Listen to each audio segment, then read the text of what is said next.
Enjoy listening to this and other great podcasts from Jacob's Tent? Want even more content from us?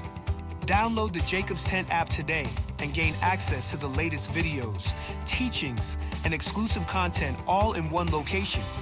Stay connected and up to date with everything happening in the tent with the Jacob's Tent app, available on the App Store, Google Play, or wherever you find your apps. Why are there so many hurricanes developing so close together? I mean, within weeks of one another. Is this a sign of global warming and climate change? Or is it a sign of something far more apocalyptic? In this episode of the Weekly Scroll, we're going to discuss the prophetic implications of Hurricane Helene and Milton and more. Welcome to the Weekly Scroll, sharing biblical thoughts on current events. Scroll through today's top headlines with Bill Cloud as he unravels the political and spiritual implications of the world we live in, all through the lens of Scripture. Now, be encouraged, be challenged, and be ready.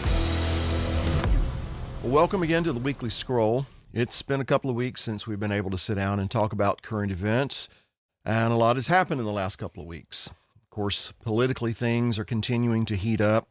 Hostilities in the Middle East are ramping up to the point that any day now, a larger, far more widespread war could break out in that region.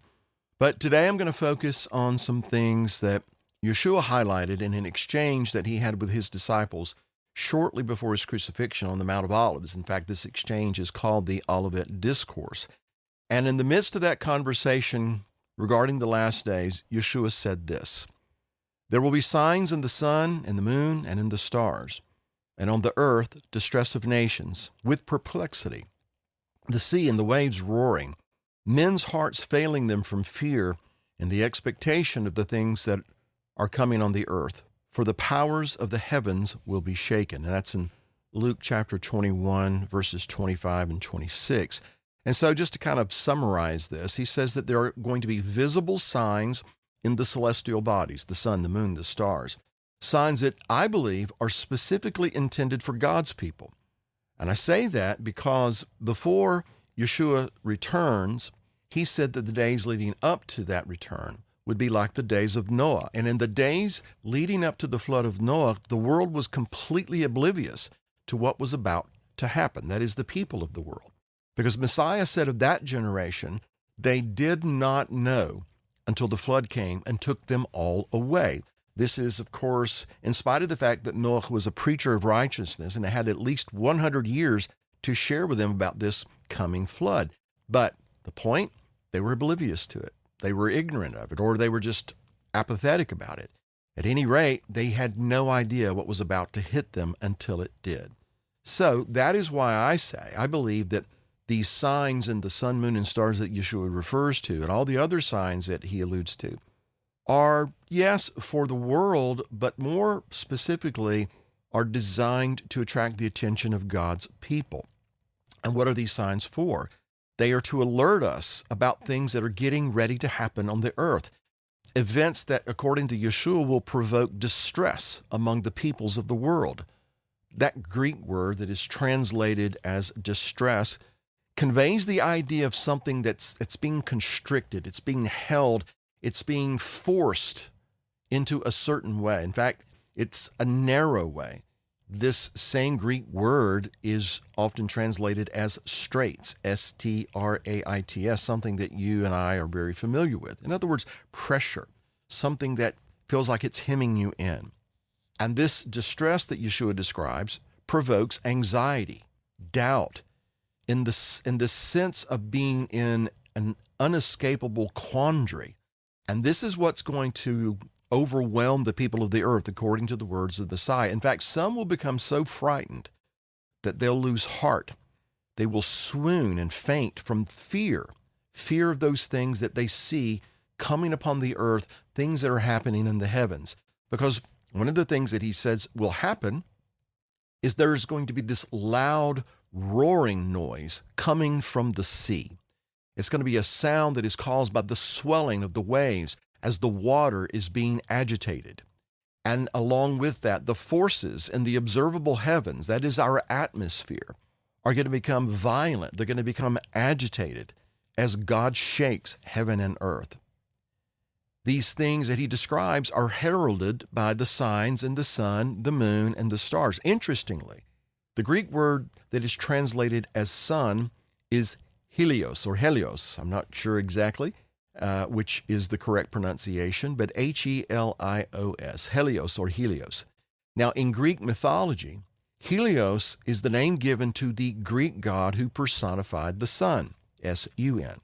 But from this word is derived the name Helen. The French variant of Helen is Helene, which now brings us to the news.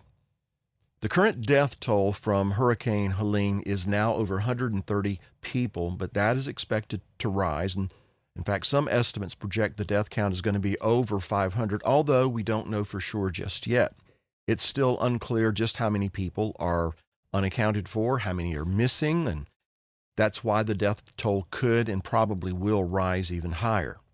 But still, even at this point, Helene is the deadliest hurricane to hit the mainland of the United States since Hurricane Katrina did in 2005, almost 20 years ago.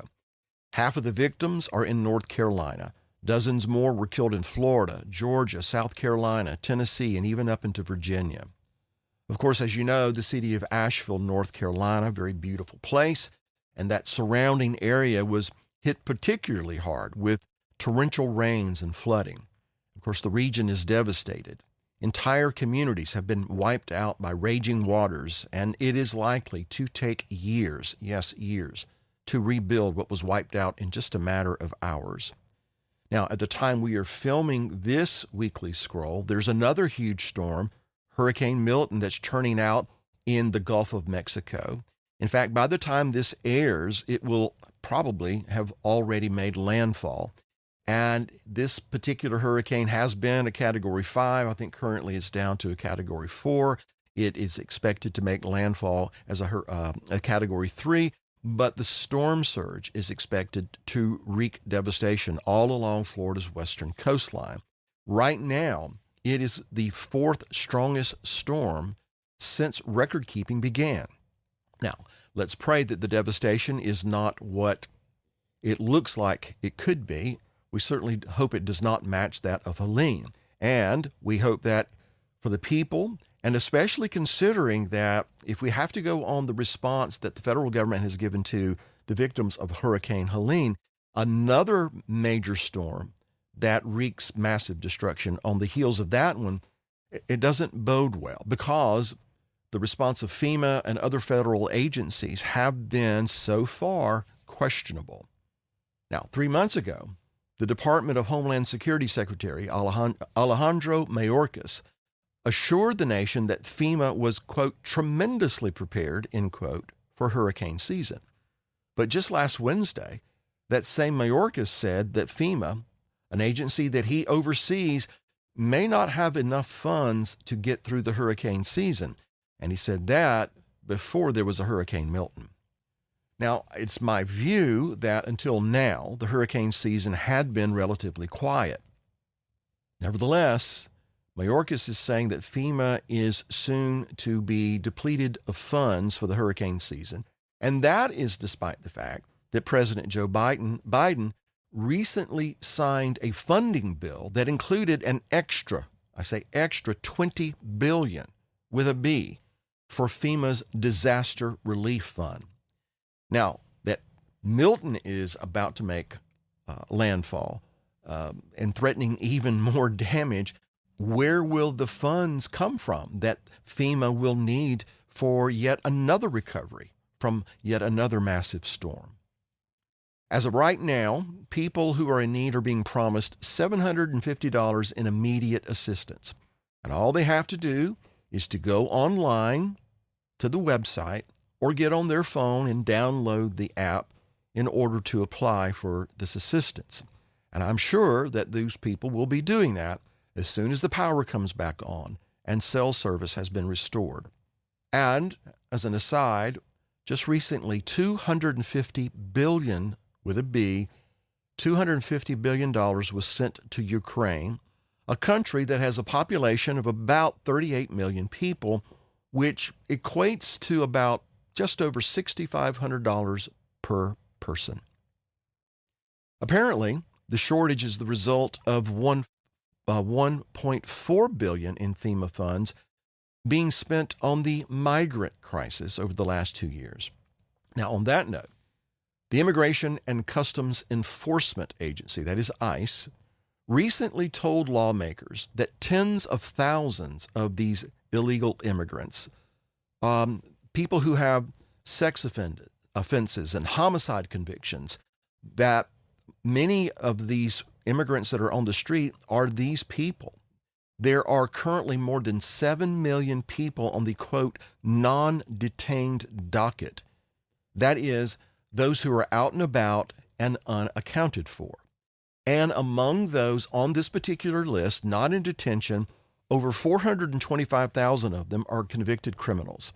Over 222,000 have pending criminal charges. These charges include assault, burglary, drug convictions, kidnapping, sexual assault, and homicide. So then, at the risk of offending some, it is inconceivable to me that taxpayer funds have been spent on people such as this, that is, these illegal people who are here with all these criminal charges against them. It's just inconceivable that we would spend money on them and consequently deprive American citizens of much needed assistance when they are trying to literally dig their way out of a disaster. Adding insult to injury, Vice President Kamala Harris posted on X or Twitter a pledge of millions of dollars in aid for Lebanon. At the same time, residents in North Carolina, Tennessee, and other states are struggling to recover from this hurricane. Harris pledged to send $157 million of, quote, additional assistance, end quote, to Lebanon, which she said is, quote, facing an increasingly dire humanitarian situation, end quote. As a footnote to this, the Biden administration has asked Congress, which is in recess right now, to reconvene in order to approve funding for Small Business Association disaster loans in order to help the areas that have been hit by Hurricane Helene. Okay, that sounds nice. However, Biden did not ask Congress to come back to town in order to approve sending funds to Lebanon or to Ukraine. In other words, the money was readily available for those foreign countries. And so it would seem that the issues overseas are far more pressing than those that American citizens are facing right now. Harris also said, quote, I am concerned about the security and well-being of citizens, of civilians suffering in Lebanon, and will continue working to help meet the needs of all civilians there, and adding that this money would go to, quote, essential needs, including, quote, food, shelter, water protection, and sanitation to help those who have been displaced by the recent conflict, end quote. You would think that someone that wants to be the president of the United States would be a little bit more careful, perhaps a little bit more discreet about posting things of this nature in light of what is going on in our own country. Or it could be that she feels very confident that she can do this in spite of the current domestic situation, because according to a former Obama senior advisor by the name of David Axelrod, maybe you've heard that name before, he says that Harris voters in North Carolina will be clever enough to figure out how to vote in spite of the devastation from Helene, while at the same time saying that the rural Trump voters will have a harder time getting to the polls. Describing Asheville as a, quote, blue dot in the state, and that is true, he said this, and I quote, those voters in the Asheville area are the kind of voters that will figure out a way to vote. You know, they're upscale, kind of liberal voters, and they're probably going to figure out a way to vote. I'm not sure a bunch of these folks who've had their homes and lives destroyed elsewhere in western North Carolina, in the mountains there, are going to be as easy to wrangle for the Trump campaign, end quote. Talking about the lack of discretion. Now, I want to say this. At the end of July, I sent myself an email with 4 lines written. And I'm going to share the first line with you today, and I'm not going to share the rest of them until after the election. But in the first line, it said this: God has an October surprise for the world that's going to affect the political situation in the United States and what is going on in the Middle East. So I'm only saying this because I am wondering, I'm not declaring, I am wondering if this might be the infamous October surprise. Nothing that man has unleashed on the world, but something that God has allowed. And I'd add to that, not so much the storm itself, but the aftermath of the storm, the potential political fallout and ramifications. The Biden administration has blatantly lied about FEMA spending hundreds of millions of dollars on illegal immigrants. And now they're saying that emergency funds for hurricane victims is going to run short. And then there's the obvious cover that the liberal news media is trying to provide Biden and the Democrats by arguing that anyone who's complaining about the government's inadequate relief efforts are spreading misinformation or disinformation. There are a lot of tentacles to this story, and it would be impossible for me to go down every vein of thought as it relates to this issue. But I do want us to consider some things. It's obvious that for some, the fallout from the hurricane can be used, maybe should be used in their mind, to advance their political strategy. You remember Rahm Emanuel, who was with the Obama administration, once said, quote, "Never let a crisis go to waste." And so it seems to me that there are some who think that rural voters will be less likely to get to the polls. And if that's the case, that's going to benefit Harris. And maybe they see that as advantageous. And I realize that in saying that, the conspiracy theories will be unleashed. But on the other hand, I want us to consider this. God is in control of everything. God orchestrates events. These storms and the destruction they brought or are bringing, in my view, provide evidence that we're living in the times described by the Messiah in Luke's gospel. The sun, the moon, and the stars, the sea and the waves roaring. I believe that what we're seeing is exactly what he meant when he spoke about the sea and the waves roaring, men's hearts failing them, losing hope, etc. Now, some would say that these storms are just natural events that are bound to happen from time to time, and I wouldn't dismiss that notion entirely. Some would say that these storms, and are saying that these storms, are the result of global warming and climate change. In fact, there are many high-profile personalities who have recently gone on record as saying the reason for these catastrophic hurricanes is climate change, which is due to global warming. Now, if the climate is changing, and I say if, it's not because of global warming as defined by Al Gore and others like him. If climate is changing, if there's global warming, it's a different type altogether. It's the kind of global warming that is caused by rebellion and sin, just as in the days preceding the flood of Noah. Because yes, the earth was warming up then. Again, not the way some people want to make it out to be today, but it was warming up because of man's corruption. When the Bible says in Genesis chapter 6 that the earth was corrupt and filled with violence, the word violence is Hamas, and we've discussed this word before. But what you may not know is that the word Hamas, or violence, is derived from the Hebrew word Ham. We would spell that C-H-A-M, or you may spell it H-A-M. And that root word means to heat up, to warm up. Now, it's interesting, at least I think so, that Ham is also a name. In fact, it is the name of one of the three sons of Noah, the one you know as Ham. It's just not pronounced Ham, it's pronounced Ham. And his name means to warm up, to something that is building up in friction and heat. And specifically, this is interesting because Ham is the one who did something very vile and rebellious after the flood, which then resulted in the curse that was placed upon his son Canaan. My point is this.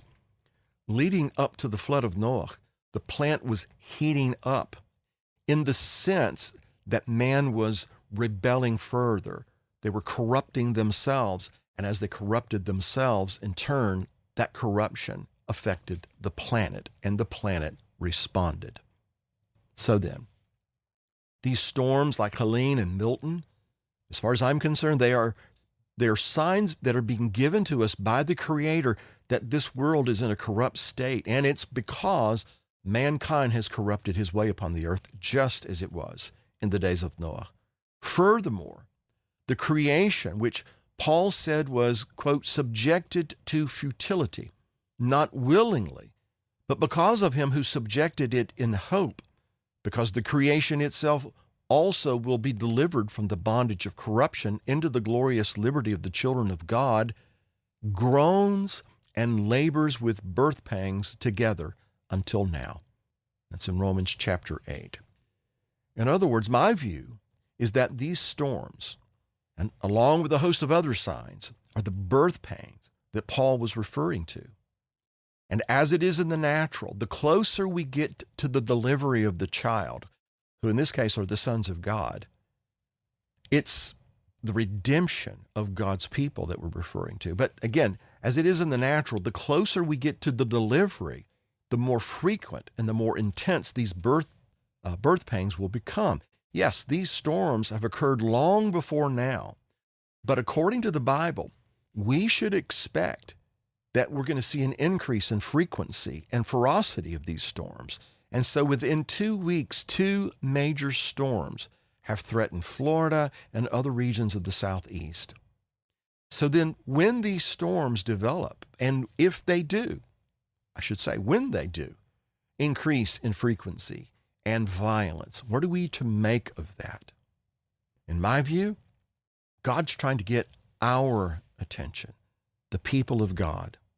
Now, in that vein of thought, let's consider something. How likely is it that most of the people who are suffering in North Carolina and Tennessee, South Carolina, and other places, how likely is it that they really thought going into this that a hurricane swirling in the Gulf of Mexico would pack that much punch that far inland?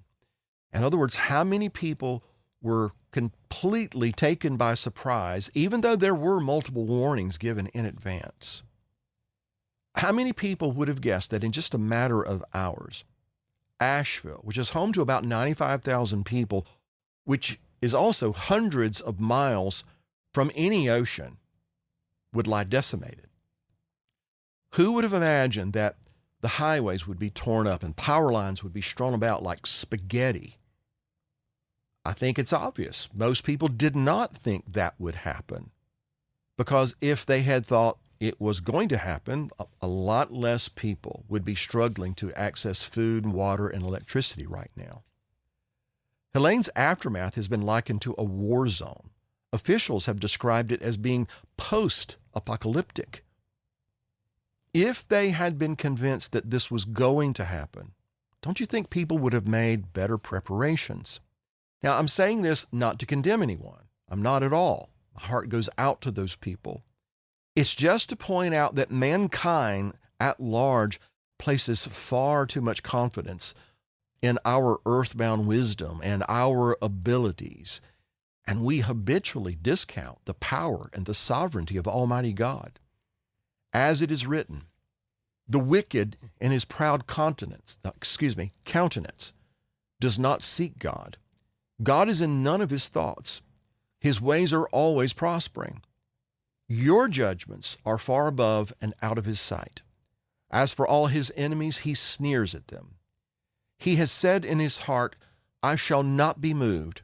I shall never be in adversity. That's what men tend to think. Now, interestingly enough, Asheville has been touted as a climate haven, a place to escape extreme weather. So-called climate migrants have been moving there for a very long time from places like California and Arizona and even the coastal Carolinas.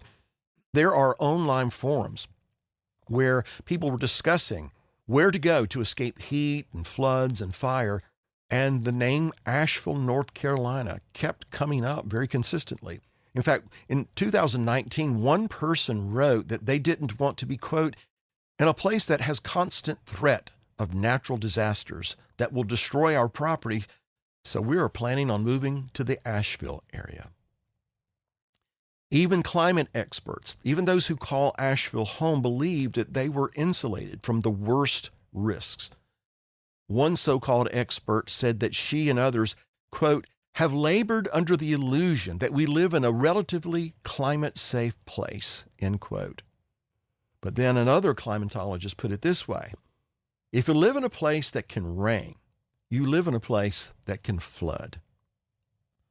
Helene's path of destruction revealed that Asheville, just like any other place in America, including where you are and where I am at, is not exempt from catastrophe. In fact, if people had bothered to look into it, they would have discovered that Asheville has been hit with flooding like this before. In fact, much of the county in which Asheville sits is shaped like a bowl, meaning that torrential rain can quickly flood the area. And then you add to that fact this one: Asheville is situated at this intersection of two major rivers, which then makes it vulnerable to flooding, and history attests to this. In fact, in 1916, back-to-back hurricanes, interesting, dumped torrential rain on Asheville and other parts of western North Carolina, and that triggered flooding that washed houses away and killed around 80 people. Almost the same exact scenario played out in 2004. Two tropical storms tracked along the Appalachian Mountains, and both of those systems produced rain that concentrated once again on western North Carolina, killing 11 people. Now, this latest storm, of course, is far more devastating than those in terms of human loss. But my point is, on one hand, nothing new is under the sun. There's everything that has happened will happen. Things that are happening have happened. But then on the other hand, if we believe in the sovereignty of God and that He speaks through His creation, then these storms are not just happenstance. None of us should ever think that we are beyond the reach of nature's forces, especially when the Creator of all things is desperately trying to get our attention. Again, I'm not so sure that the intent on God's behalf is to get the attention of those who don't believe in such things. Again, as it was in the days of Noah, most will not consider God in these matters. And if that is so, then whose attention is He really trying to get? I believe it's you and me. I believe it's the people of God. To be honest, speaking personally, I didn't really think it would be as bad as it was, at least not this far inland. Actually, at one point, the track of this particular hurricane was supposed to pass right over Bradley County, Tennessee, where we are, and we thought we'd get a lot of wind, we thought we'd get a lot of rain, some downed trees, and those kinds of things. But overnight, the storm veered farther to the east, which meant that we here in this part of Tennessee, in North Georgia, we were on the quote-unquote good side of the storm. We got some wind, we got some rain, but it was no big deal, honestly. But the shift in the storm that was a blessing to us, for those of us who live in this particular area, it meant devastation for people who live in the mountains of Appalachia. It was a consequential change of direction and one that has transformed their lives. And that means, ladies and gentlemen, that anybody at any time can be subject to these kinds of things happening, and especially as we proceed into the end of these last days. Why did all of this happen? All I can say to that is He makes His sun rise on the evil and on the good, and He sends rain on the just and the unjust. And sometimes the rain is meant to be a blessing.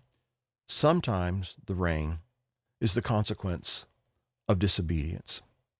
And so if He has our attention, then it should be provoking us to consider the times. It should be provoking us to be sons of Issachar who discern the signs and tell the people of God what we should be doing. Now, on that note, I want you to consider this. Right now, as I understand it anyway, the lion's share of assistance flowing into Tennessee, into North Carolina, and other parts of the country that have been hit by this storm are coming from private citizens, from charities and churches and ministries, not FEMA and other government agencies. Now, I'm not saying that these agencies aren't there, but most of the effort seems to be spearheaded by common people who have a heart to be the hands and the feet of God. My point. Perhaps God is using this to reveal the inadequacies and the fallibility of men and government agencies and those in power. In other words, maybe God is wanting to make it very evident to everyone that we should never put our trust in government and in what man can do. We're not to place our confidence in horses and chariots, so to speak, but our confidence is always to be in the God of Israel. We might even suggest that this is part of God's toppling the gods of Egypt, so to speak. In other words, in the days leading up to the Exodus, God brought judgment against the gods of Egypt to demonstrate to his people and to the world that the gods of Egypt, those things they trusted in, were nothing gods. They were powerless. And might it be that God is beginning to topple the gods of Egypt, that is, the gods of the United States, institutions, industries, persons, personalities that we have for far too long placed all our hope and confidence in? Because in reality, all these agencies and institutions and all these people are flawed and incapable of saving us in our dire distress. But I want to also suggest this as we come to the close. I want to suggest that these situations also give God's people the opportunity to be a light in the darkness, to be those through whom God works, working in, working through, to reach out to people who are in need. And a lot of those people who are in need, maybe in a different scenario, wouldn't really be ready to listen or pay attention to what God is saying through his creation. One thing's for certain. You and I, as God's people, should not lose heart. A lot of people that we know, people who are part of Jacob's tent, who come and visit us all the time, they're in need right now. So we don't need to lose heart. And though we have a good idea of what's coming upon the earth in these last days, knowing this should not cause us to falter. In fact, it should provoke us to do the opposite, to look up, to lift up our heads, and to realize that our redemption is at hand. And so, rather than being discouraged, let's encourage one another. Let's encourage those of our brethren who are in harm's way right now, who are reeling from the devastation from these storms. Let's be the hands and feet of God. Let's help our brethren who are in need. And let's also be willing to help those who are not necessarily our brethren in the faith, but who are in desperate need of a Savior. And through it all, let's keep our heads up. Let's keep our focus on the resurrected Messiah. As long as we do that, like Peter, when he kept his eyes on the Messiah, he was able to walk on water. Likewise, you and I, if we keep our focus where it needs to be, we can come through and overcome these things that are coming upon the earth. In fact, that's what we're being called to do. Thanks for listening to this week's podcast. Don't forget to subscribe to get the latest updates from Bill, and check out other podcasts available from Jacob's Tent. And join us next week on The Weekly Scroll.